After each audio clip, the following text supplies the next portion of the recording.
لا تضيعوا القرآن، لا تضيعوا، لا تشتروا به ثمنا قليلا، لا تضعوه في غير مكانه، لا تطلبوا به الدنيا. الدنيا تأتيكم راغمة، لكن اصبروا، والله لتأتينكم راغمة إن صبرتم وأخلصتم لله تعالى، وأنا أقسم على ذلك. حاشا الله أن يرزق من يكفر به ويترك المؤمنين ويترك حفاظ كتابه، لكن اصبروا ولتكن نيتكم من الداخل تثبيت القرآن. كل واحد منكم لما يرجع إلى بلده لينوي نشر القرآن في بلده.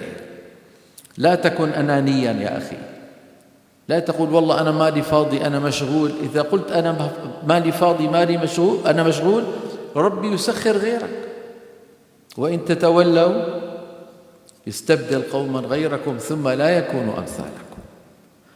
أحبابي أبنائي، انشروا القرآن في بلادكم، علموا من يأتي إليكم ولو القليل.